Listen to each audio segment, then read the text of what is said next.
Boa noite, TV Ibis. Boa noite, Brasil. Boa noite, Goiânia. Estamos iniciando a nossa 13ª aula do curso Ondas de Transformação 2. Nesse curso, nós começamos com uma pergunta, a partir da expressão que Jesus nos disse: se a luz que há em ti são trevas, quão grandes serão as tuas trevas?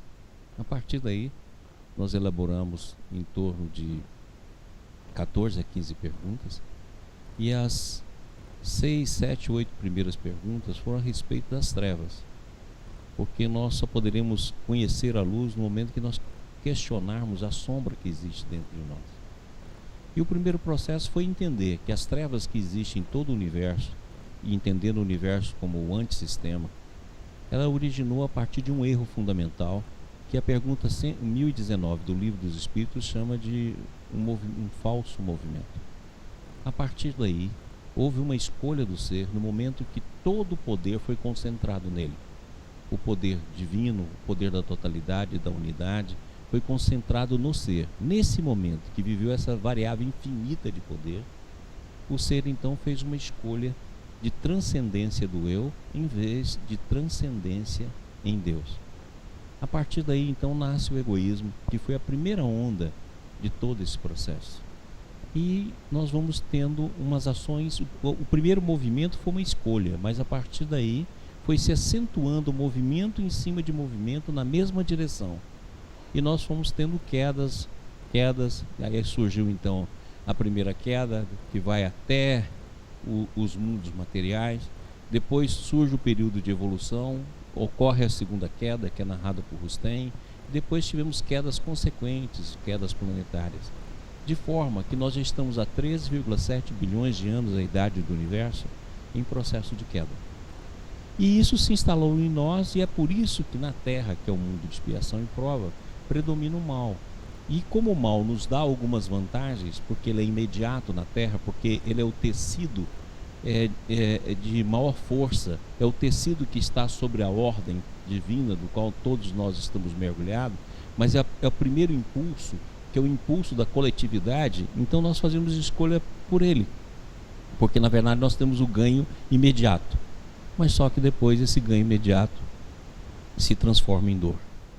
E a partir daí nós fomos estudando até chegar nas matrizes, e vimos que as matrizes nasceram na queda. Então todos os nossos defeitos nascem da queda e vão derivando, e nós mostramos então que o egoísmo é o pai de todos os vícios, juntamente com o orgulho, significando o egoísmo o falso movimento em torno do eu, e o orgulho a expansão desse falso movimento.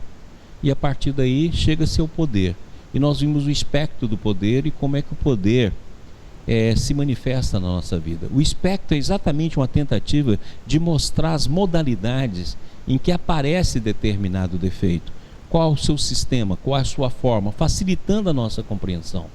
Depois do poder, nós vimos que surgiu a carência, e falamos muito sobre carência, e hoje nós vamos falar sobre a carência e as outras ondas, que é a onda da culpa, que é a onda do medo, que é a onda da inveja, que é as outras ondas que surgiram depois.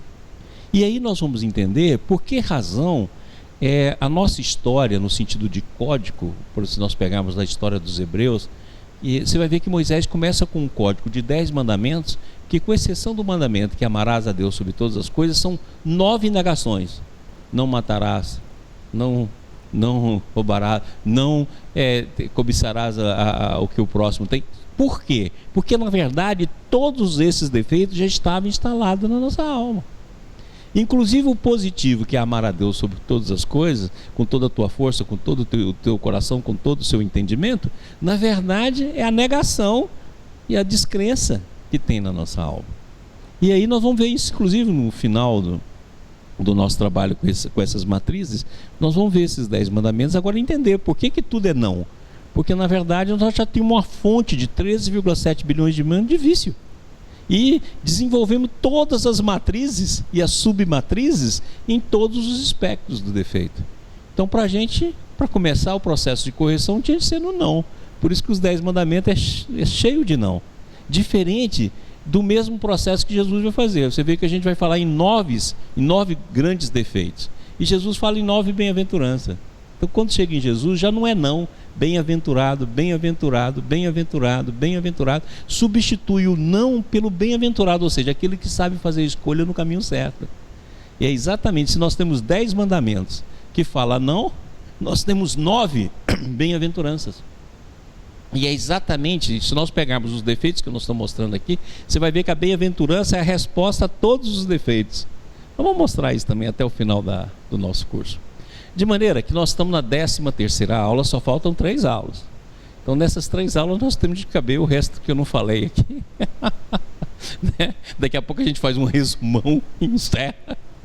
Mas nós vamos ter de falar. Então hoje nós vamos tentar aprofundar, porque nós ficamos de falar sobre aquela frase do Cristo na cruz: Pai, por que me abandonaste?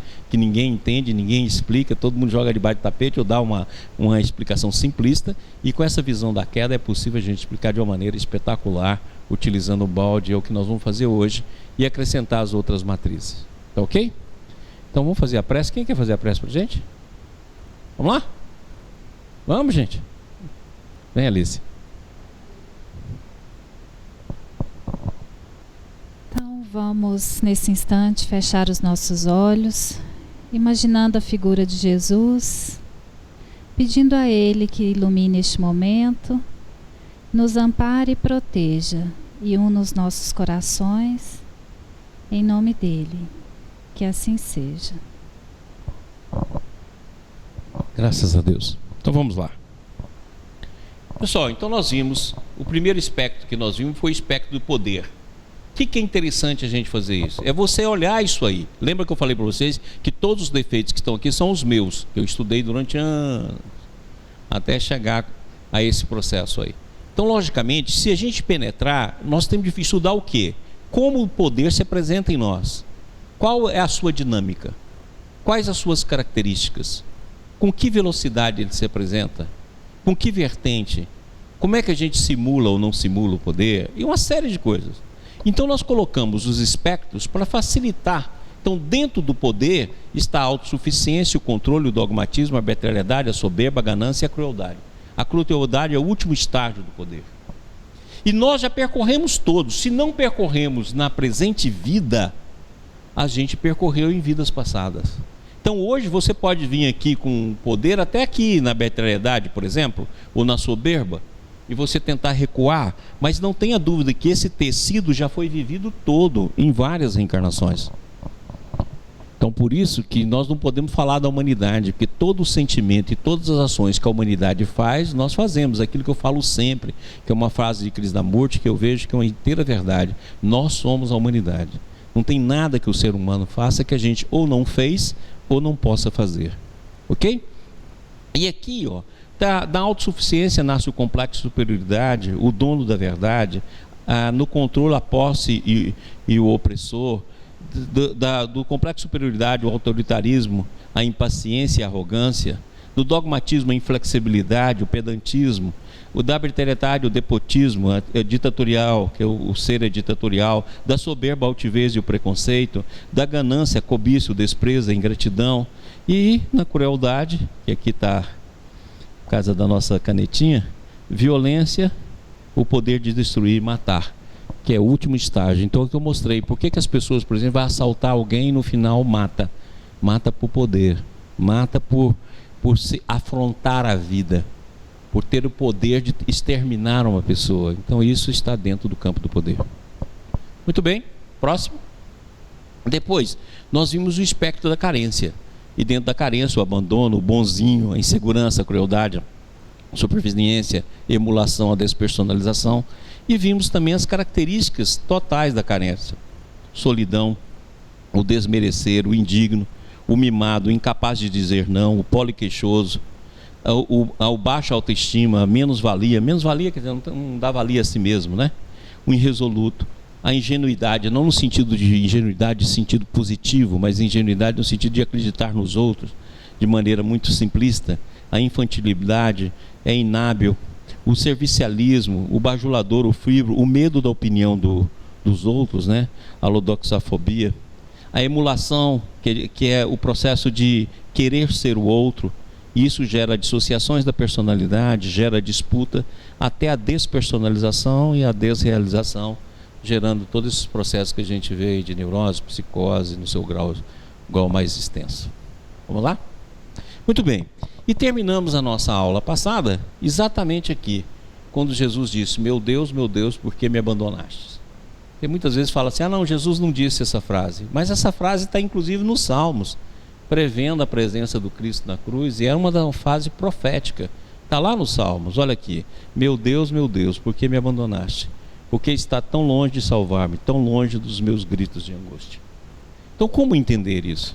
Então nós começamos a explicar. A primeira coisa que nós explicamos, que quando Cristo está no Getsemane, quer dizer, está no momento da crucificação, ele não está vivendo apenas o processo da crucificação.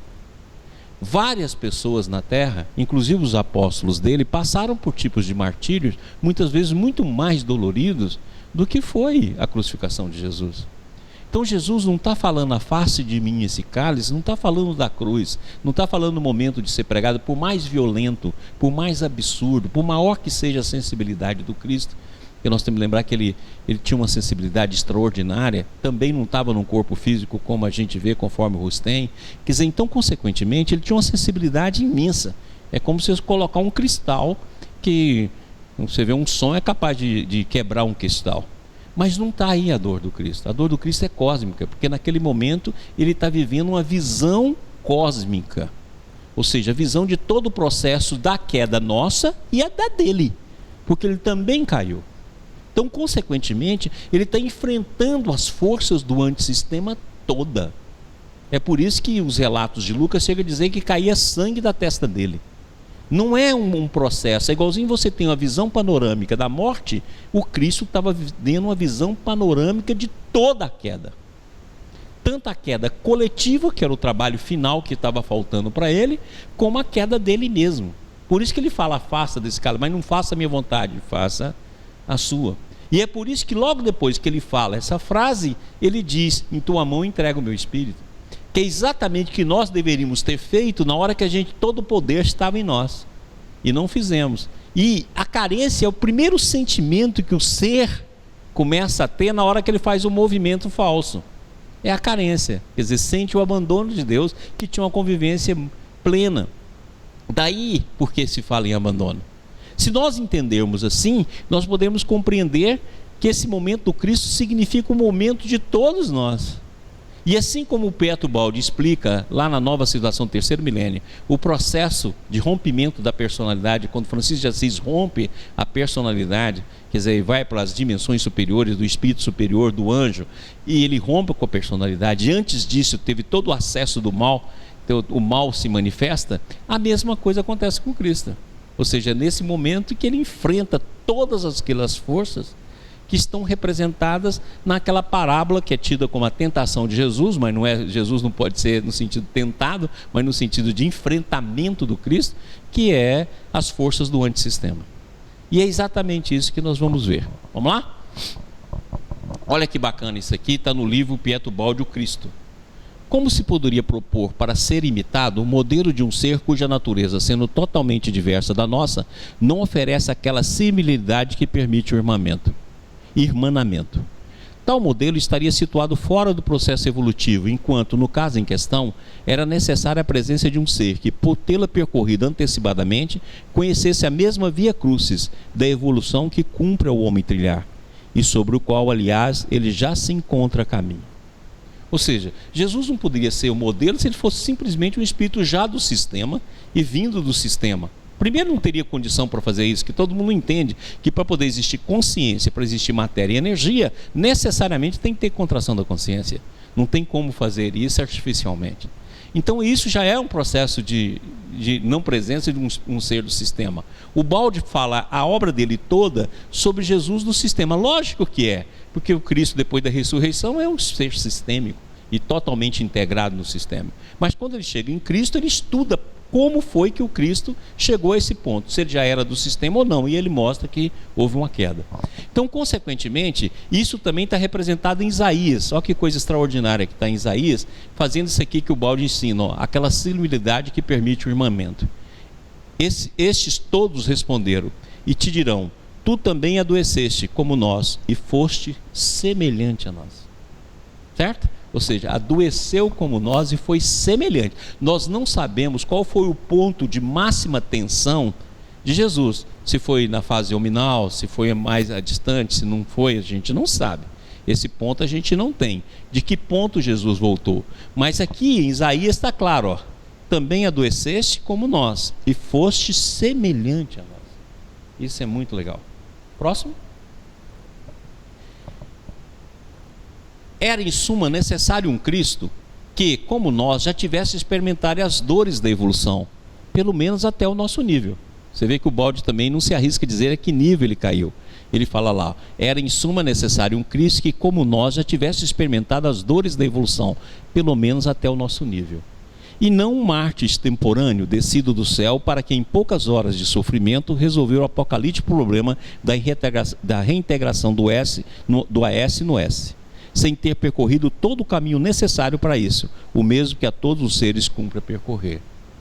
Então o que nós vamos aprender? Nós vamos aprender que realmente o Cristo teve, quando o Cristo vinha aqui, ele já era perfeito individualmente, já era um com o Pai, mas não tinha completado o trabalho coletivo. É isso que nós vamos ver, porque muitas vezes quem lê Rustem e lê o Balde acha que tem um contrassenso. Não, o Cristo estava completando a fase coletiva. Então, na verdade, a tarefa que tu me deste, Senhor, essa eu cumpri, tudo está consumado. Ele fala isso inclusive na cruz. É extraordinário isso. E aí, não tem, ele individualmente já tinha alcançado a perfeição, ou seja, já tinha voltado aos eus superiores, aos eus de integração, tinha redescoberto o eu de identidade com o Pai, mas coletivamente ele estava cumprindo a tarefa dele. E é isso que nós vamos ver então e entender. E nós entendemos também que com Rustem, o Cristo teve a primeira queda, mas não teve a segunda. Essa é a diferença dele em relação a nós. Não teve a segunda, enquanto a gente teve a segunda e tivemos quedas planetárias. Próximo. Também está no livro Cristo. A paixão de Cristo não permanece então um fato fora da lei, pois constitui, presta atenção nisso aqui, ó, que agora a gente entende o que é a paixão de Jesus, que é um processo realmente extraordinário, pois constitui para ele a última e conclusiva fase de um normal e longo processo de maturação evolutiva. Vamos ler de novo? A paixão de Cristo não permanece então um fato fora da lei, pois constitui para ele a última e conclusiva fase de um normal e longo processo de maturação evolutiva. Ou seja, o final de todo o processo. Ele já tinha chegado ao final no campo pessoal, no campo com Deus faltava o coletivo. Próximo. Então, lembra que nós mostramos isso aqui em aulas passadas, para poder mostrar o ponto de máxima tensão de onde tem um retorno. Então, retorno aqui no anjo, no espírito sábio, no espírito superior, ou lá embaixo onde nós estamos. Então, nós não sabemos qual foi o ponto de máxima tensão para o Cristo. Ele vai chegar nesse ponto e retornar. No caso dele, vai retornar em linha reta. Então, nós não sabemos qual é o ponto, mas sabemos que ele teve a queda, e pelo menos até o nível humano, como o Balde sugere. Ok? Próximo. Então lembra desse quadro que nós falamos assim, que nós evoluímos individualmente, evoluímos em Deus e coletivamente. Então nós gostaríamos de mostrar agora que o que faltava para o Cristo é essa fase aqui, ó, que ele estava terminando, não é que faltava. E essas duas fases aqui ele já tinha completado. Quer ver? Olha lá. Lembra que individualmente é a transformação do individualismo em individualidade. A transformação do ego acima do self. Eu coloco o self aqui apenas para a gente ver. Nesse ponto aqui, ó, como diz Rustem, o Cristo já era perfeito. Tanto é verdade que Rustem usa perfeição sideral. Então olha lá. Quem de vós pode me condenar por algum pecado? Em João 8,46. Ele fala: eu sou a luz do mundo. Aquele que me segue não andará em treva, mas terá a luz da vida. Ele era a luz, ou seja, já era completo. Vós sois daqui de baixo, eu sou lá de cima. Vós sois deste mundo, eu deste mundo não sou. Ou seja, individualmente ele já tinha completado todo o processo evolutivo. Em Deus, Cristo já era um com o Pai. Olha aqui que ele fala: quem me vê, a mim, vê o Pai. Eu e o Pai somos um. E eu dei-lhes a glória que a mim me deste, para que seja um como nós somos um. Ou seja, com o Pai ele já era um. Por isso que o Rustem fala que ele já era perfeito. Tá claro? Mas vamos ver coletivamente. Olha, ele estava completando a tarefa dele. E segundo o Rustem, ainda falta uma fase, que é a última fase, que vai do mundo de regeneração até nos entregar na perfeição sistêmica. Por isso que ele fala: não vos deixarei órfão. Mas olha aqui que ele fala aqui, presta atenção.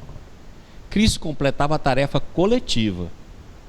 Olha aqui que está em Romanos: assim nós, que somos muitos, somos um só corpo em Cristo, mas individualmente somos membros uns dos outros. Então lembra que nós vivemos dentro do Cristo. Nós somos células uns dos outros. Esse processo que hoje já está na física quântica, que fala lá do emaranhado quântico, né, que qualquer processo que ocorre entre duas partículas ou dois gluons, né, que estejam correlacionados, eles estão integrados e não depende da distância nem de sinal. Assim acontece conosco. Por quê? Porque cada parte de um e do outro está dentro da nossa alma. Nós temos o todo dentro de nós e somos parte do todo que está em cada pessoa. Então, por isso que todos nós estamos dentro do Cristo e somos membros do Cristo, como Paulo notou bem em Romanos. Mas olha só o que Jesus fala: eu te glorifiquei na terra, completando a obra que me deste para fazer. Ou seja, quando ele vem aqui conosco, ele está completando a obra que me deste para fazer. E como nós vivemos dentro dele coletivamente, olha o que ele fala para a gente: ô geração sem fé, até quando estareis eu junto a vós? Até quando vos suportarei? Que é exatamente a dor que ele enfrenta, a dor antissistêmica, né? E ele fala: ó, eu venci o mundo, ou seja, eu venci o antissistema. E quando Jesus tomou o vinagre, disse: está consumado. Ou seja, o trabalho tinha terminado. Então aqui ele se torna um espírito sistêmico. Tanto é disso que ele fala para Madeleine: ainda não fui ao Pai. Ou seja, volta e se torna completamente sistêmico. Mas não retorna ao sistema, porque ele fala que não nos deixaria órfãos, que ele vem completar toda essa tarefa conosco. Vamos lá? Então, olha bem, o ponto de saída, que é quando... Lembra que o primeiro movimento não é erro, os movimentos consequentes que o são. Então, a primeira sensação que o ser vai ter é de carência. Então ele cai. Na hora que ele volta, a primeira sensação que ele vai ter é a mesma que ele teve. Por isso que aqui é abandono e aqui é a sensação de abandono. É por isso que o ponto de máxima tensão coincide, na hora que ele retorna, com o ponto de retorno, coincide com o ponto de saída. Por isso que Jesus fala essa frase, ou seja, ele está sentindo naquele momento tudo que todos nós sentimos, que foi a perda do contato com Deus. Certo? Daquele momento mais, e nós vamos ver isso, quando a gente falar de Caim. Você pode olhar que Caim, quando mata Abel, está no campo, no mesmo lugar que estava o filho que não era o filho pródigo, o irmão mais velho do filho pródigo. E ele fala que daquele momento em diante, Caim não mais viria a Deus, se esconderia de Deus. E é exatamente aí que surge o abandono. Então olha bem o que o Baldi fala. Deste modo, aquela paixão não pode ser confundida com improvisação sem antecedentes preparatórios, mas torna-se logicamente comparável ao último anel de uma cadeia, constituindo o momento decisivo do definitivo passo em frente, justamente aquele no qual o ser, lançando-se para fora do AS, reentra no S. Então, o mesmo ponto. Certo? Olha aqui, ó. Justamente aquele no qual o ser, lançando-se para fora do AS, reentra no S. Os dois pontos se coincidem. Como coroamento de um precedente imenso trabalho de maturação que alcançou o seu cumprimento. Assim tudo se compreende e fica conforme a lei. Está claro? Então vamos lá. como o coroamento de um precedente imenso trabalho de maturação, que alcançou o seu cumprimento. Assim tudo se compreende e fica conforme a lei. Esse é o processo. Entendido? Próximo. Também em Cristo. Assim Cristo se avizinha muito mais de nós. Ele viveu a nossa mesma realidade biológica e soube superá-la. Já experimentou as nossas fadigas, por isso as compreende. Ele foi nosso companheiro em nossa mesma labuta e fez deveras aquilo que cumpre a nós fazer ainda. Não foi a sua paixão uma mera representação simbólica. Por intermédio de sua vida terrena, coroamento de muitas vidas de preparação, Cristo realizou plenamente a sua redenção, ressurgindo totalmente liberto e regressando ao Pai. Aquela paixão se explica como o último degrau de uma imensa escalada, constituindo o ato final de um drama cósmico. Está claro agora? Então Cristo viveu um drama cósmico. Não foi a crucificação como acabaram fazendo, diminuindo todo o processo, fazendo um reducionismo à visão do Cristo. Mas é um drama cósmico. O mesmo que envolve a humanidade de todos os tempos. Um drama cósmico no campo coletivo, que é o que ele vinha para completar. Próximo. O ato final de um drama cósmico, uma visão panorâmica cósmica. E aqui então nós estamos representando a queda, nos seus mais diferentes níveis, com as dimensões, nós já mostramos essa figura, e os dois pontos, o ponto de abandono e a sensação de abandono que o Cristo tem exatamente no momento da cruz. E olha só, para que a gente não tenha dúvida que ele está nesse momento de um drama cósmico, de uma visão panorâmica cósmica, olha o que se fala antes desse momento, se fala no Novo Testamento. E disse-lhes: a minha alma está profundamente triste, até a morte. Ficai aqui e vigiai. Por quê? Porque a morte é o aniquilamento que o Espírito teve na descida. Nós vamos estudar isso aí. E olha lá, está em Marcos 14, 34. Olha, a minha alma está profundamente triste. Ou seja, ele está vendo todo o processo, recordando todo o processo e vivenciando todas as dores, né? E todas as energias do antissistema. Então lhes disse: a minha alma está cheia de tristeza até a morte, ficai aqui e velai comigo. O mesmo versículo em Mateus. E posto em agonia, orava mais intensamente. Orava mais intensamente. E o seu suor tornou-se como grandes gotas de sangue que corria até o chão. Entendeu que isso não pode ser por uma crucificação, gente? Olha bem o que Lucas fala. E posto em agonia, orava mais intensamente. O seu suor tornou-se como grandes gotas de sangue que corriam até o chão. Olha a dor que ele estava passando. Pai, se queres, passa de mim esse cálice. E apareceu-lhe um anjo do céu que o fortalecia. Olha, os espíritos de alta hierarquia vieram auxiliar. Então é um drama cósmico.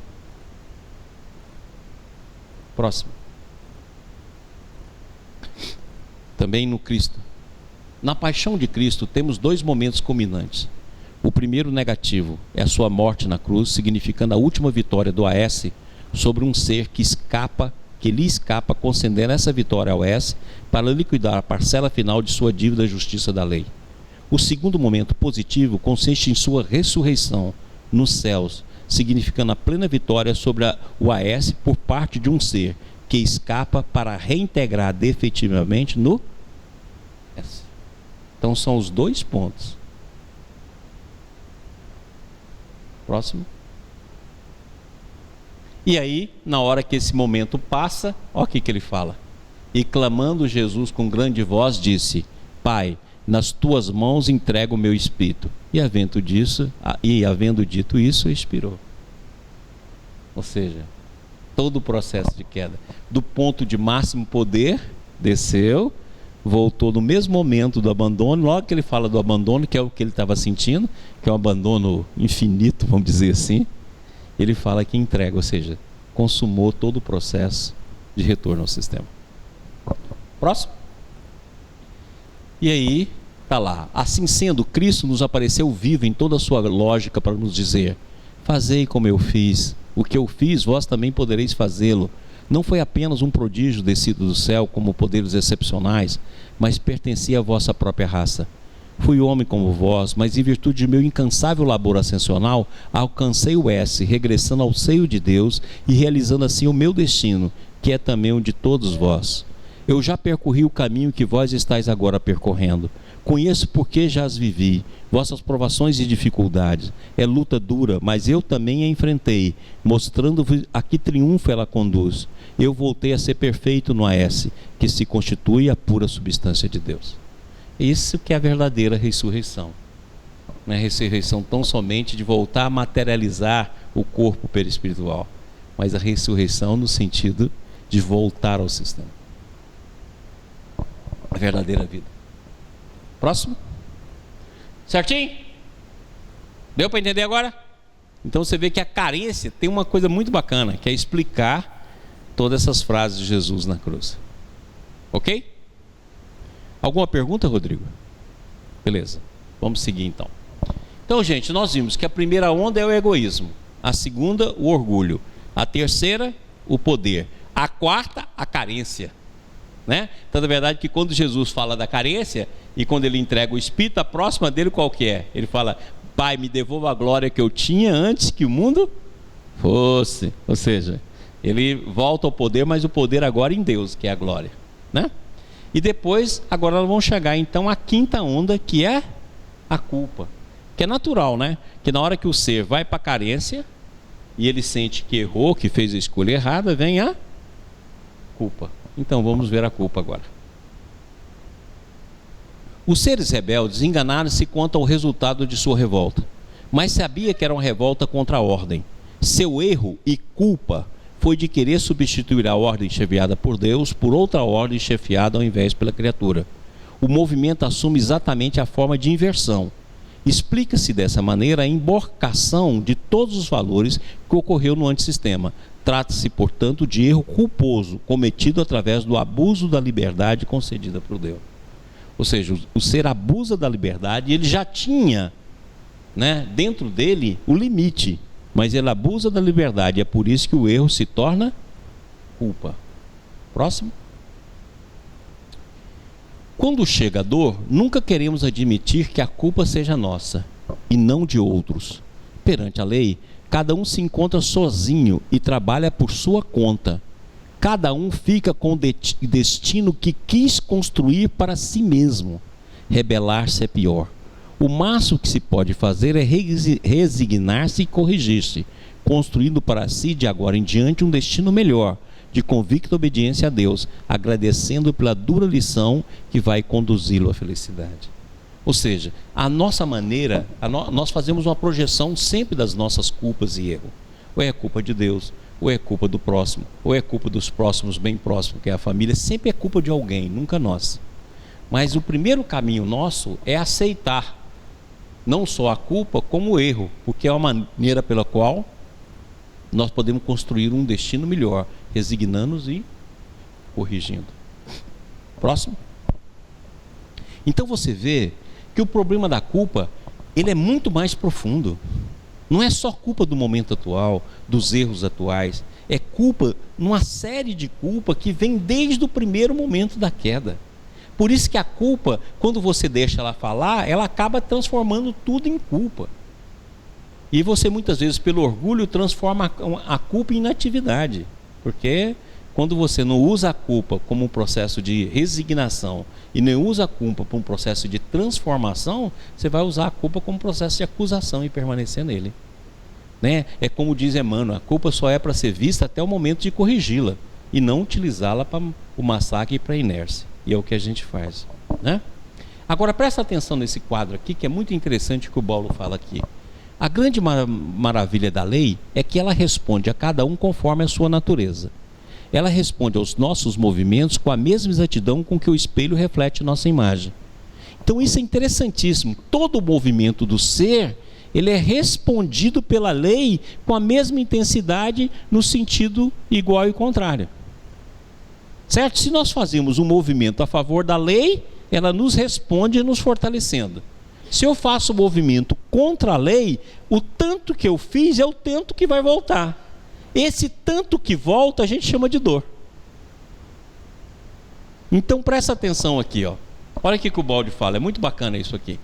A grande maravilha da lei é que ela responde a cada um conforme a sua natureza. Ela responde aos nossos movimentos com a mesma exatidão com que o espelho reflete a nossa imagem. Se a nossa imagem do espelho é feia, a culpa não é do espelho, mas de nós que somos feios. Se somos bonitos, a imagem será bonita. Da mesma forma, o tratamento que recebemos da lei depende do que somos e fazemos. Se somos bons e obedientes, ela responderá com bondade. Mas se somos maus e rebeldes, ela nos ensinará o que temos de aprender com a zoarga da dor. Cada um pode escolher seu método, todos, porém, temos de viver dentro da lei. Ou seja, cada movimento que você faz, se você fez um movimento de maldade até aqui, a lei vai te corrigir até aqui no sentido contrário. Agora, você faz um movimento de maldade todo em uma direção ampla, você vai passar pelo mesmo movimento no sentido de correção até você retornar ao ponto. Ou seja, isso significa que a lei de Deus é automática e ela já está em nós. Nós, então, muitas vezes, dentro da visão espírita, a gente acha que tem um monte de gente anotando os nossos defeitos e a espiritualidade superior que conduz isso. Não, já está em nós, a espiritualidade só lê. Já está na nossa alma. A espiritualidade superior faz diagnóstico para ver o que é possível ser útil, mas já está em nós. Nós fizemos o movimento, nós gravamos, ou seja, a justiça de Deus é autoconsciente e já está em nós. Qualquer movimento que você fizer é um movimento que grava e que vai ser corrigido ou vai ser ampliado. Também quando você faz um movimento no bem, ele vai ser ampliado. Por isso Jesus fala que multiplicará por 30, 60, 100, porque a lei divina, no momento que você faz um movimento a favor, ela amplia. E sempre multiplicando. Ok? Próximo. E aqui então nós tentamos mostrar, né, até que aqueles triângulos da queda, os movimentos opostos e como a lei faz. Até o limite para onde você vai é o limite que a lei faz e ele em vários planos. Ainda não aprendemos a compreender que toda inflação da lei é uma subversão parcial do sistema, que toda culpa que se repete estabelece a inversão das correntes da força, do bem nas do mal, em nosso prejuízo. Então, aquilo que nós podemos falar várias vezes, o que é o mal? O adoecimento do bem, ou seja, a inversão da força do bem que a gente faz. Por isso que a gente não pode acabar com um defeito. A gente tem de transformar, porque o defeito é uma virtude invertida. E aqui está a explicação desse processo em movimento. Próximo. Eu peguei lá, quem não assistiu, né, gente? Divertidamente. Quem não assistiu o filme da Pixar, devia assistir, né? Que é maravilhoso. E aqui é a alegria, né? E aqui é o vitimismo, a tristeza. Eu peguei essa figura para lembrar também do filme, que quem não assistiu, tudo que a gente fala aí, até o que nós falamos no curso passado, né? Que a gente fala daqueles núcleos mentais ligados ao passado, falamos isso em vários cursos. Esses núcleos mentais aparecem no filme como se fossem ilhas. E aí os comandos da mesa da mente, é muito bacana, as memórias. Então vale a pena quem não assistiu. Acima de tudo, porém, permanece a sabedoria da lei, por intermédio do qual recebemos o que merecemos. Não importante se cada um procura culpar o outro. O importante mesmo é que há um caminho de libertação da dor, a evolução. Então, o Baldi tem essa frase várias vezes, fala, só existe uma maneira de acabar com a dor, é evoluindo. Se evoluir, a dor desaparece. E quando chegar a dor, se soubermos usá-la, atingiremos a libertação da própria dor. Então a dor corrija a própria dor. Ok?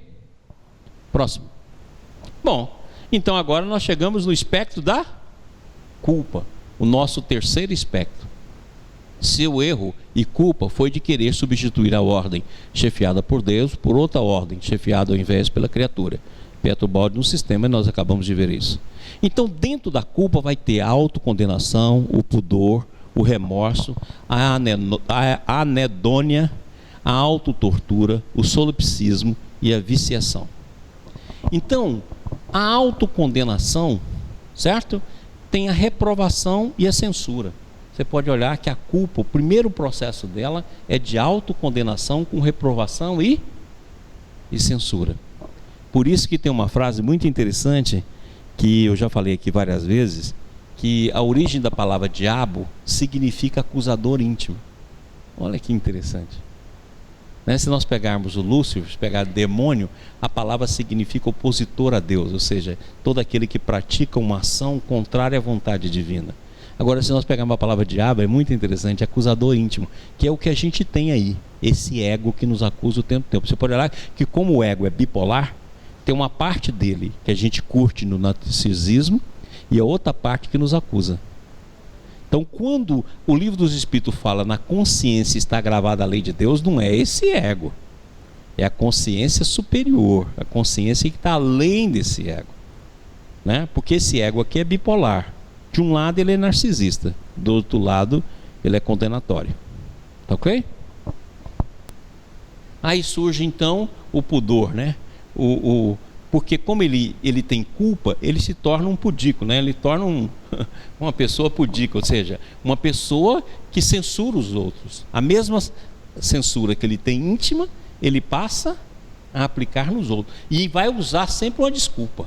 Ou é por causa da religião, ou é por causa do conceito, ou é por causa da moral. Mas na verdade, como ele tem acusação íntima, ele projeta e condena o outro. Né? O escrúpulo, a repulsa de si mesmo, a meticulosidade. Quer dizer, tudo é feito assim, né? Chega ao ponto de ter até aquela sensação de limpeza, que tudo tem que ser muito limpo. Então aquelas pessoas que têm aquele momento de limpeza, de tudo limpo, é porque na verdade, lá dentro tem uma culpa, que ainda não foi vista. Né? Aí vem o remorso. Mas não é um remorso que transforma. É um remorso que se aprofunda na melancolia, torna-se sombrio, enfarado, hipocondríaco. Então, como ele tem uma culpa, ele tem de chamar a piedade dos outros, e chama através de doença. Ele se torna hipocondríaco. E aí, ele chega aqui, ó, na anenódia, que é a punição, que você vai ver muitas pessoas fazendo isso, né? Que é a agressão sobre si mesmo. Ela se pune, ela se condena, ela não se permite. Certo? E aí ela evolui para a autotortura. E essa autotortura leva à perda de confiança e a quadros de obsessividade. Aquela pessoa, por exemplo, que passa a fazer rituais. Né? Vai lá e fecha a porta 100 vezes. Olha debaixo da cama 200. Certo? Aí fecha a porta, levanta para fazer isso. Isso tudo vem da culpa. Essas obsessões que a gente vê muito, né? E ela evolui para o solipsismo. O solipsismo que nós estamos colocando aqui, ou seja, ela evolui aqui para uma visão única. Ou seja, não muda. Ou seja, eu sou irrecuperável, não tem jeito, o que eu fiz não tem como, eu não vou sair. E é só a opinião dela que vale, porque ela também começa a jogar isso sobre os outros. E aí ele vai por agravo até que ela chega na inexistência, que é o quadro solipsismo, ou seja, nada existe, porque ela tem de negar tudo. E aí ela vai então para viciação. É por isso que o culpado, ele acaba cometendo um crime imenso. Porque por causa da culpa, quando ele vai se achando sempre um ser menor, ele vai juntando uma tentação que vai ficando sempre poderosa dentro da alma dele. Até que em um determinado momento ele não suporta aquilo, ele comete um crime horroroso, comete um desatino horroroso, faz uma coisa absurda. Porque toda aquela tensão nas tentações contínuas acaba levando ele à viciação. Então muitas vezes vai para a droga, vai para o álcool, vai para o crime, vai para o sexo, e faz exatamente aquilo que ele condena aqui, ó. Certo? Então muitas vezes você vai pegar ele lá em pedofilia, vão pegar ele lá em processos de luxúria, vai pegar ele em processos de crime. Por quê? Todo esse processo vira uma tentação contínua que se acumula. Ok? Próximo. Diga, nego. Diga, Rodrigo. Temos uma pergunta. Beleza, então faça. Eliane Nagano, de São Paulo. De São Paulo? Tem de falar porque nós estamos de né? Diga. A minha pergunta é sobre os espectros dos defeitos. Maurício, Se engana quem reconhece em si espectros ruins e com facilidade faz o movimento de correção. Este processo de se redescobrir consciente em si e em Deus pode ser uma experiência feliz? Tudo o que leio sobre os seres que se iluminam está coberto de dor e sofrimento. Estarei iludida vendo luz demais, aonde deveria existir mais severidade? Olha, o que acontece conosco muitas vezes, Liane, é que a gente sublima. Não existe processo de transformação sem dor. Aquela frase que consta na Gênese, que fala parirás com dor, quando Deus se refere a Eva, que é a individualidade, ela é muito certeira. E a gente quer sublimar, para falar, não, os santos falam muito em dor, o Evangelho fala muito em dor, não é assim. Não, não é assim. Se você for olhar, é mais do que isso. É dor real, porque é a dor da alma que reconhece o próprio erro e tem de fazer a transformação do impulso. Não é a dor de alguém que tem um conteúdo na mente, vira para o oposto. Então, coloca aqui. Geralmente a gente faz assim, estuda só a mente aqui, ó. E aqui, ó, você vai e faz o oposto. Então você descobre aqui, faz o oposto aqui e você acha que está se iluminando. Não, você só está mudando de polo. Você continua na mesma vertente, você só mudou de polo. Agora, se você for olhar e olhar verdadeiramente, então na hora que você começa a estudar os aspectos das dores, na hora que você vai descendo, você também vai vendo o que você já fez, não só nessa vida, mas em outras vidas. Então me diz, como é que você não vai ter dor se você olha em determinado momento uma reencarnação que você matou sua mãe, que você estrupou sua filha? Não vai ter dor? Que você dizimou uma população de uma cidade, que você roubou o dinheiro do que não te pertence, não vai ter dor? Que isso? É dor imensa. Enquanto a gente fica aqui na superfície, se iludindo com a mente e fazendo o oposto da mente, nós podemos achar que autoconhecimento pode ser feito sem nenhuma dor. E que a dor que os santos falam não tem sentido. Não, a dor que os santos falam é a dor que ele viu em si mesmo. É o erro que se viu em si mesmo. Quando Francisco de Assis fala lá, para Frei Pacífico, eu sou o maior pecador do mundo, não é retórica de humildade. É reconhecimento do seu próprio passado. É reconhecimento da sua própria queda. Nós estamos caindo há 13,7 bilhões de anos. Eu estou falando do reconhecimento das reencarnações passadas. Você já imaginou o que tem aqui debaixo? E quais são os impulsos de perversidade que nós temos? Então é dor, não tem como não ser dor, porque é a correção do movimento. Nós ainda estamos fazendo esse movimento. Não adianta aqui em cima você fazer uma correção mental e achar que aqui você está sendo iluminada. Você não está, você está se enganando. Os movimentos de superfície, isso não quer dizer que você vai fazer esse movimento também e falar, ai meu Deus, é dor demais, você não viu. A dor surge na alma, não é você que planta, não é você que desenvolve, é ela que se manifesta. Não existe coisa pior do que você ver o que você fez em vidas passadas conscientemente. E você vê os atos, você notando que você é aquele ser que você está vendo. É dor de marcar a alma, eu falo de trincar o ser. É muito romântico a gente falar desses processos, como se o autoconhecimento pudesse se fazer sem martírio. Não estou falando dor que, como ficou muitas vezes no passado, de colocar coisa no próprio corpo, de se martirizar, nem nada disso. É a dor de reconhecer-se. Se na própria vida atual a gente comete determinados erros e a gente não quer se reconhecer, a gente foge de reconhecer por causa da dor que o reconhecimento exige, você imagina você fazer isso em relação às suas mazelas passadas. E as mazelas passadas estão dentro dos espectros. Quando eu estou apresentando os espectros aqui, não é para você analisar tão somente nessa vida não. Porque se você for descer nos seus defeitos, você vai achar as reencarnações. E ela vai vir na sua mente conscientemente, não é só através de sonho, não é só através de regressão de memória, não. É regressão de memória espontânea, oriunda das forças do autoconhecimento. Faça e você vai ver. A gente fica muito nesse negócio, o que eu fui em vida passada? Faça, a gente só fez miséria, vai lá ver. E veja o que você tem no seu baú. Se você descer e descer de maneira clara, esse processo surge na consciência e você vê. Aí é dor profunda. E você vai ver de qualquer maneira, porque se você não vê aqui, você vai ver no plano espiritual mais cedo ou mais tarde, que isso faz parte do adiantamento nosso. Então reconhecer os próprios erros é extremamente doloroso. E ver o que se fez e aceitar isso e transformar é dolorosíssimo. Próximo.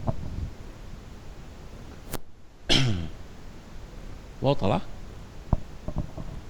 Bom, então a primeira onda é o egoísmo, a segunda onda o orgulho, a terceira onda o poder, a quarta onda a carência, e nós chegamos então na quinta onda, que é a culpa, que nós acabamos de ver, e fomos agora para a sexta onda, porque da culpa surge o medo. E eu vou mostrar isso aqui que é muito bacana. Vamos lá. Falei Caim e Abel, que é exatamente, né, a dualidade, a cisão, é o símbolo da cisão, da dualidade, na hora que a queda está se aprofundando, né? Então você tem essa figura. E olha só que interessante. E conheceu Adão a Eva, sua mulher, e ela concebeu e deu à luz a Caim, e disse: alcancei do Senhor um homem. Olha que bacana. Ou seja, as duas consciências, totalidade e individualidade, na queda surge uma nova consciência. E agora ele fala bem como é que fala aqui, ó. Alcancei do Senhor um homem. Olha a polaridade.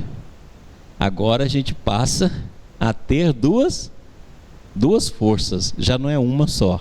Então nesse nível da queda, depois da carência, depois da culpa, começa a surgir a dualidade. E aí nós vamos ver os limites dessa dualidade. Você vai ver que para Caim basta 7 vezes de perdão. Agora para Lameque é 70 vezes 7. Ou seja, a queda aprofundou 10 vezes mais em graus. Então nós vamos ver isso aí. Eu quero que vocês vejam como é que é bacana. Isso tudo está na Bíblia. E aí, ó, um homem, a polaridade. E deu à luz a mais a seu irmão Abel. E Abel foi pastor de ovelha e Caim foi lavrador da terra. Olha os dois tipos de consciência. Um mais sutil, que é Abel, pastor de ovelha, e Caim foi lavrador da terra, um mais rústico. Olha a dualidade aí. As duas forças duais, os dois níveis de consciência do ais.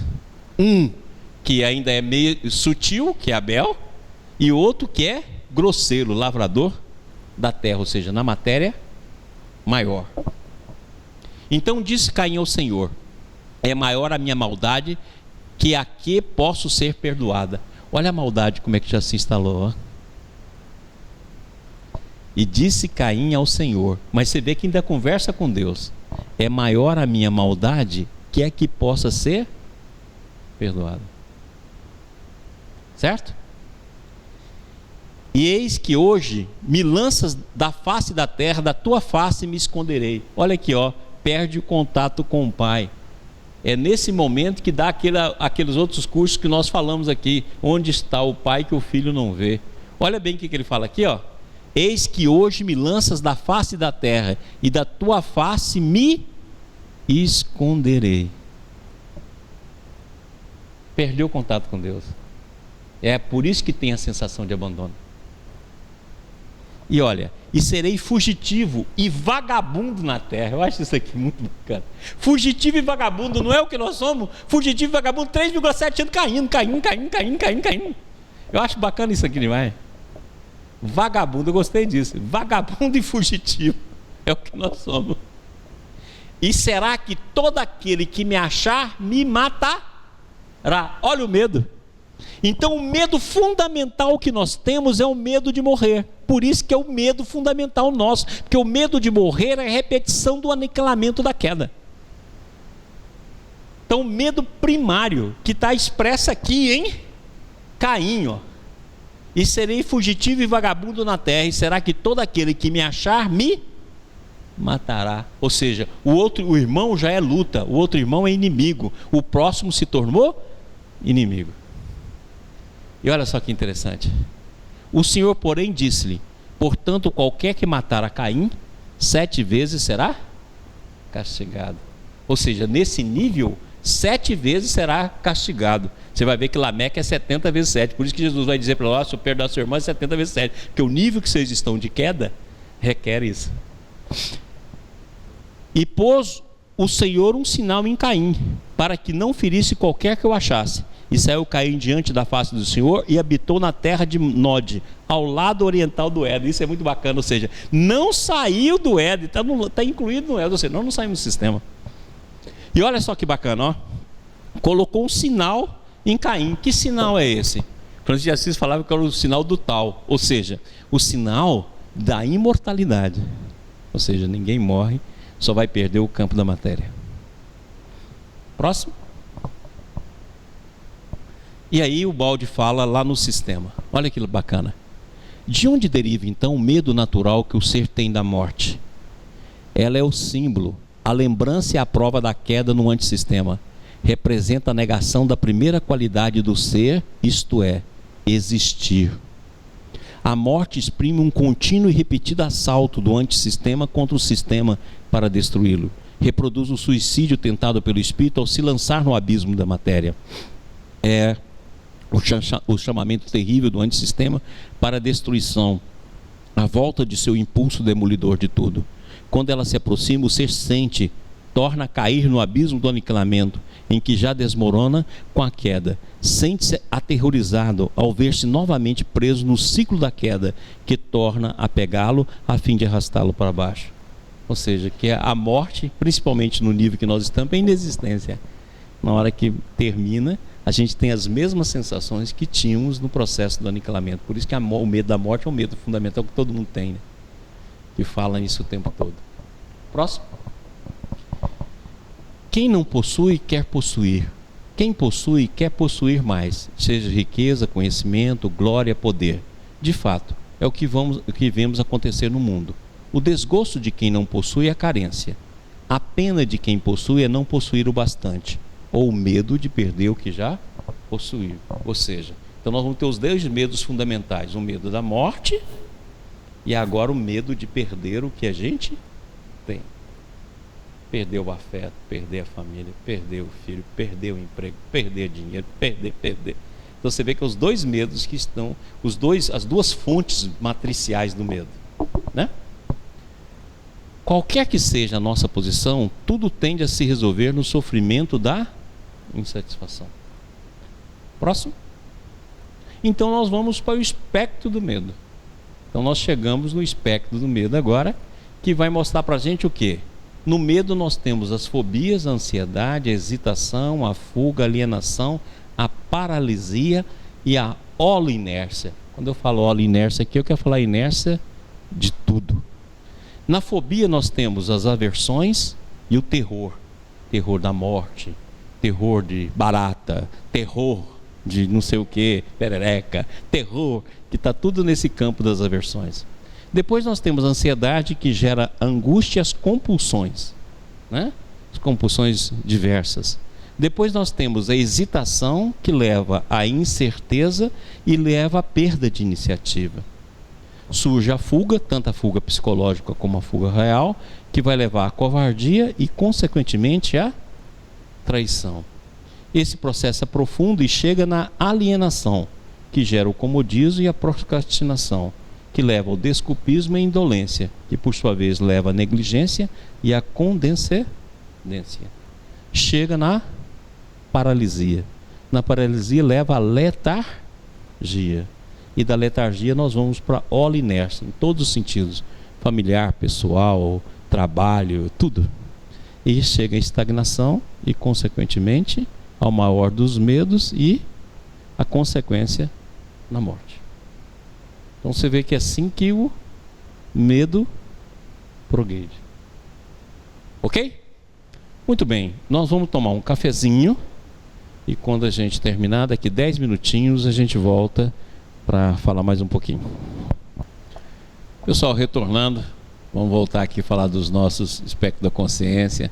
Mas antes disso, antes de finalizar, nesse final de semana, dia 22, aqui em Goiânia, o IBS vai fazer uma promoção para encerrar o ano e pagar as dívidas que nós estamos devendo, que é do Empório IBS, e vamos estar fazendo um festival de pizza. Então você pode comprar o ingresso, é a primeira caridade. A segunda é você não ir, certo? Que aí a gente não precisa gastar muito. Agora, se for, leva dinheiro, porque nós vamos tirar o dinheiro do seu bolso, certo? Se você não tiver naquele domínio lá da avareza, mas vamos tirar, tá bom? Para poder ajudar a pagar as dívidas, que nós estamos aqui ficando mais careca devido às dívidas que a gente tem. Então, quem quiser nos auxiliar, né? O ingresso é R$30 e dá direito de você participar. Lembrando que a bebida não é inclusa e a gente vai até tirar água lá para poder comprar água da gente, para a gente poder ganhar mais, tá bom? E vai ter também bazar, vai ter tudo que possa a gente conseguir um dinheiro maior. Então, quem quiser participar, por favor, vai ser uma alegria. Muito bem. Rodrigo, tem alguma pergunta? Sim, Maurício. Então vamos lá. Coloca a caneta. O Alessandro, de Poços de Caldas, Minas Gerais. Dr. Maurício, o que pesquisadores como Ken Wilber têm contribuído no que diz respeito a uma nova visão de espiritualidade no planeta Terra? Abraços. Olha, eu acho a contribuição do Ken Wilber sensacional. Não só dele, mas também do Erwin Laszlo.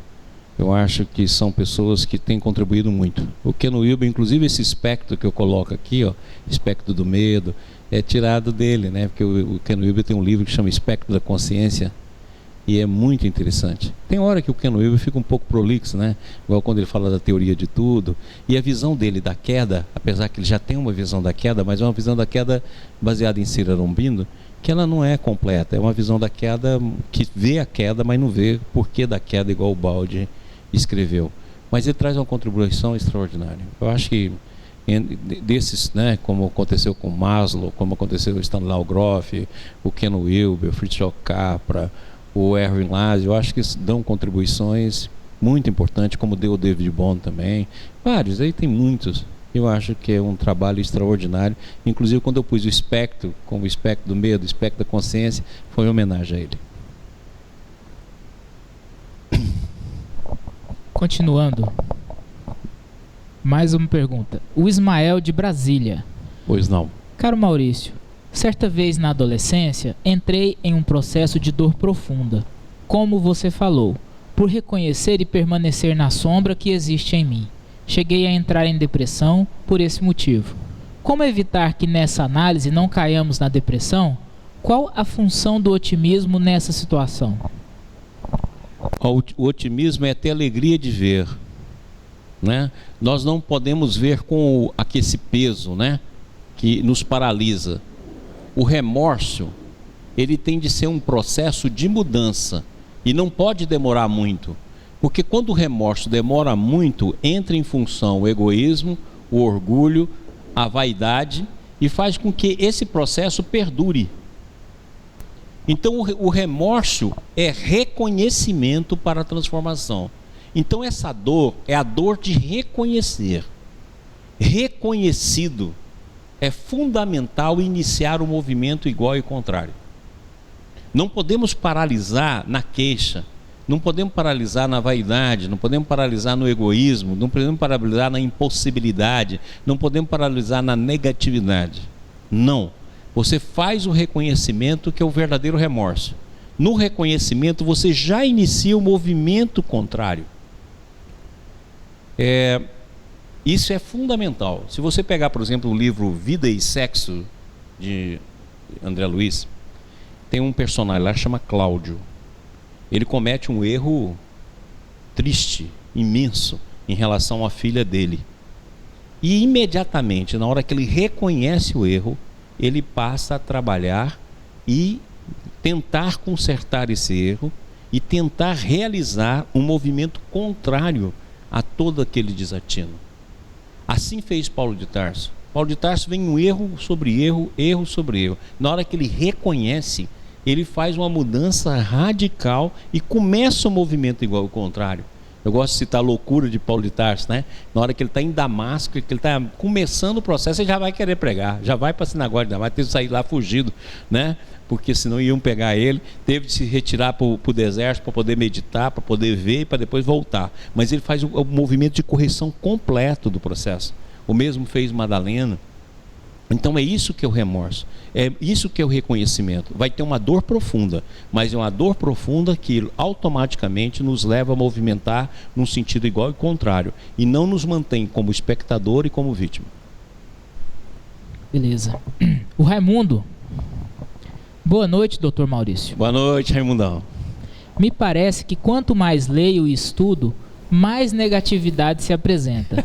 Mas também, às vezes, pontos de luz são contundentes. É por aí que se passa o movimento? Não tenha dúvida.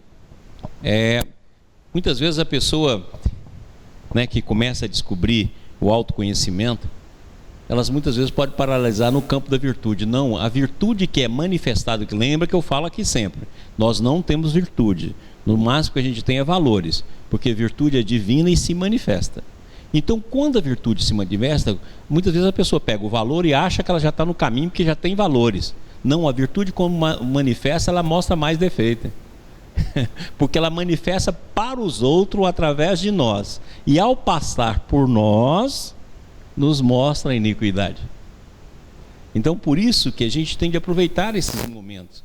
Porque é como se iluminar, é como um pântano que se ilumina pelo sol, né? O pântano iluminado pelo sol vai fazer nascer lá, né, os lírios, vai fazer nascer lá uma série de processos. Mas em nós vai notar o pântano, para que surja mais transformação. E entre transformação, a alegria de ver, a alegria de reformar, a alegria de fazer o movimento contrário e a alegria de reconhecer a profundidade do mal, que se dá esse processo todo nosso de transformação. Maurício. Eliana, de BH. Ô, meu anjo. Boa noite, querido professor Crispim. Boa noite, meu amor. A fala de Eva pode ser compreendida como sendo a segunda queda, ou seja, no reino humano, como explica Rustang? Abraço a todos. Olha, eu gosto de... Você pode pegar Adão e Eva e colocar na queda planetária, pode colocar na segunda queda. Você pode colocar, por quê? Porque a queda é a mesma, só vai mudar a dimensão. Então você pode usar como símbolo da queda, você pode usar Caim e Abel como usa Emmanuel para o símbolo da personalidade humana. Por quê? Porque se é a queda, o universo é feito da mesma forma e vai se repetindo em oitavas. Ora, então, consequentemente, eu posso pegar um modelo e aplicá-lo, seja na primeira queda, seja na segunda, seja na terceira, eu posso aplicar e você pode explicar a queda por Adão e Eva até a queda planetária, você pode explicar muito. Mas eu gosto muito de utilizar o Adão como o símbolo da totalidade e a Eva como símbolo da individualidade e a serpente como símbolo da dualidade. E a queda e os filhos de Adão e Eva, os níveis de consciência, os nossos níveis de consciência. Por isso que quando nós vamos estudar os filhos de Caim, que somos nós, as consciências duram 980 anos, 880 anos, 500 anos, que é o tempo ali, para a gente poder ter uma noção de duração do tempo de cada consciência, mostrando aqui para nós como é que ela foi se fechando, fazendo aquela quebra de simetria que eu já mostrei aqui, e foi se fechando até chegar ao nível, né? Você verá que tem os filhos de Caim que mexe com metal, que mexe com ferro. É muito legal isso, quer dizer, que a matéria é cada vez mais densa. Então, eu gosto de interpretar assim. Mas você também pode interpretar, sem dúvida nenhuma, para as outras quedas, para a queda de Rustang, pode interpretar inclusive para as quedas planetárias. Ok? Ok. Mais um recado, Maurício. Pois não. A Márcia Reis de Siqueira Saldanha, de Campos dos Goitacazes. Ela diz que gostaria de manifesta muita gratidão pelo trabalho da TV Ibis e gostaria de mandar um recado dizendo que é psicóloga espírita e amiga do Ricardo Nogueira e da Luciara, os amigos aí de Campos, e que estará cada vez mais acompanhando o trabalho junto com a gente. Oh, que legal. O pessoal de Campos eu tenho um carinho muito grande, né? Toda vez que nós fomos em Campos, sempre uma alegria, e toda vez que a gente encontra o pessoal de lá, é sempre uma bondade para com todos nós. Um beijo para todos. Voltemos aqui para a gente poder encerrar. Então nós vimos o espectro do medo. Ok? Vamos lá? Podemos ir? E agora, gente, o próximo que nós vamos estudar, nós vimos o egoísmo, vimos o orgulho, vimos o poder, vimos a carência, vimos a culpa, vimos o medo e agora vamos para inveja. E aí, de novo, o símbolo de Caim e Abel é espetacular para isso. Então nós vamos começar a inveja e na próxima aula a gente continua. Vamos lá? Olha aqui Caim e Abel de novo, olha que bacana. Mas para Caim e para a sua oferta não atentou. Irou-se Caim fortemente e decaiu-lhe o semblante. Então lembra a primeira coisa, a ira vai estar na inveja. Tá claro? E a gente, olha, A inveja, eu falo por mim, né? A inveja foi o defeito meu que eu mais demorei a ver.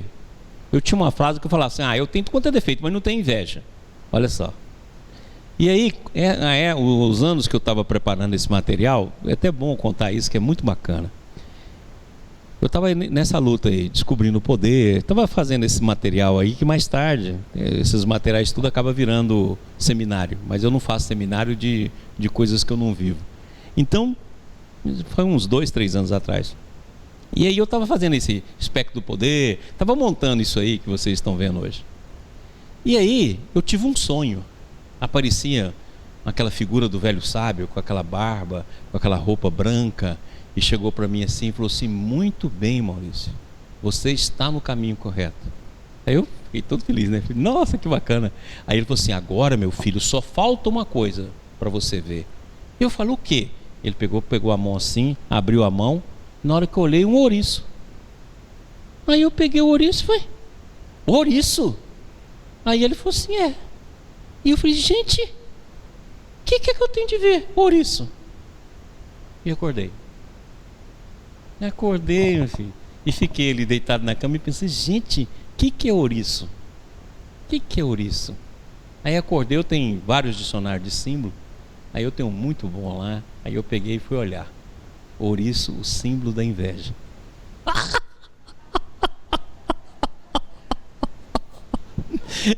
Ele não falou nem inveja, porque eu ia refutar, né? Não, inveja não tem.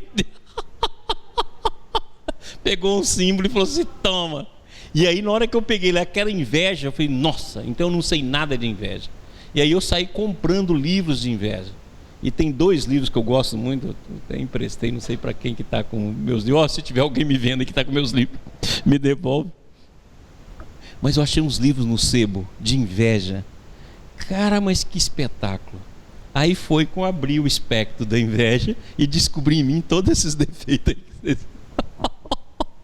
Vocês vão ver, tá bom? E você vai ver que a ira está dentro da inveja. E o Senhor disse a Caim: por que te iraste? E por que decaiu o teu semblante? Olha que bacana. Caim ainda conversa com Deus. Está num nível do campo, ainda tem a presença divina. Está vivo ainda. Se bem fizeres, não é certo que será aceito? Se não fizeres bem, o pecado já aporta. Está vendo? Se você não fizer o movimento correto, você vai aprofundar a queda. O pecado vai estar na porta. É por isso que mata Abel. Abel é a consciência boa do outro lado. E você vê que ele mata Abel e cai. Né? E sobre ti será o seu desejo, mas sobre ele deves dominar. Olha o recado aqui, ó. Você tem o desejo já instalado, domine o desejo e faz o movimento contrário. Se você não fizer, o pecado está na porta. Entendeu aí? Que bacana. E falou Caim com o seu irmão Abel, e sucedeu que, estando eles no campo, olha, no mesmo lugar que estava o filho mais velho da parábola do filho pródigo, se levantou Caim contra o seu irmão Abel e o matou. A boa consciência então ficou dominada pela consciência inferior, que era lavrador da terra. Por isso que o próximo passo fala que Caim vai com a sua mulher para a terra distante e tem filhos e filhas, que são os níveis de consciência que nós temos aí a partir da inveja. Próximo. E olha aqui, olha aqui que o balde fala. Presta atenção nisso aqui. E aí nós vamos terminar hoje aqui para mostrar os símbolos, né? Eliane, você que me perguntou, olha que bacana aqui. Tudo isso evidencia a necessidade de aceitar a teoria do desmoronamento.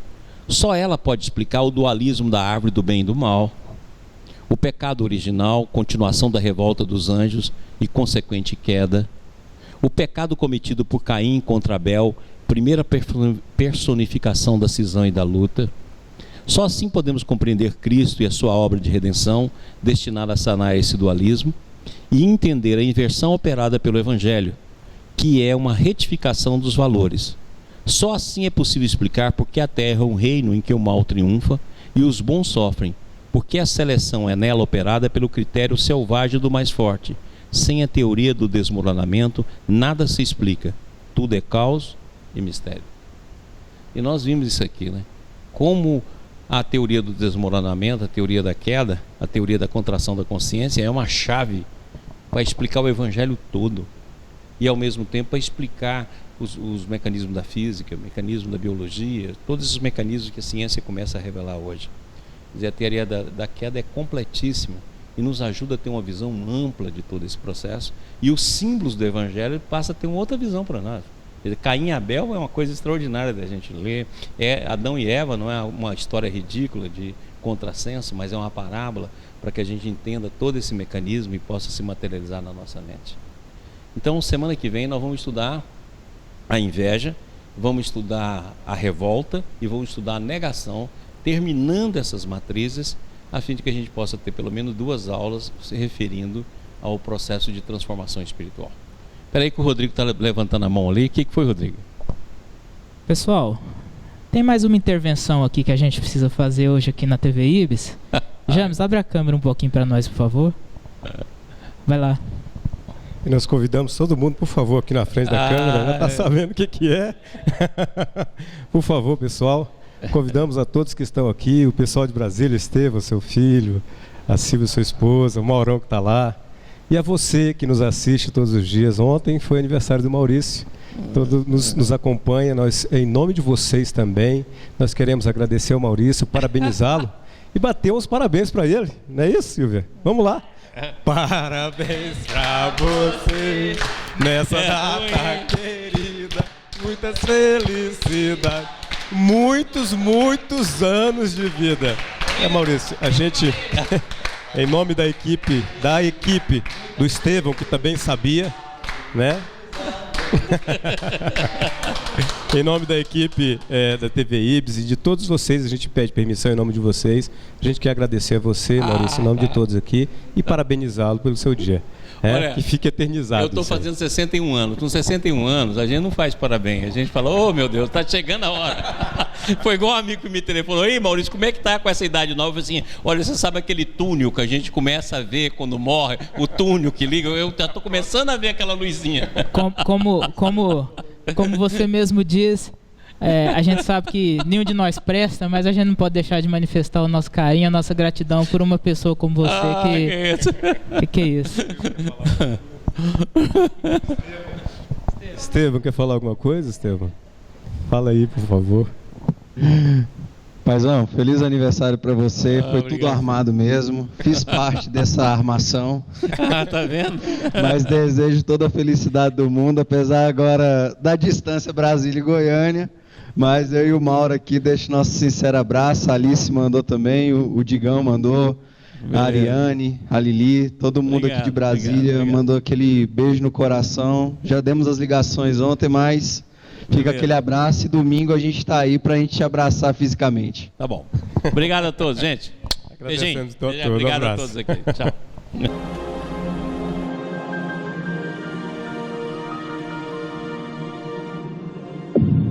IBIS, Instituto Brasileiro de Benemerência e Integração do Ser. www.ibis.org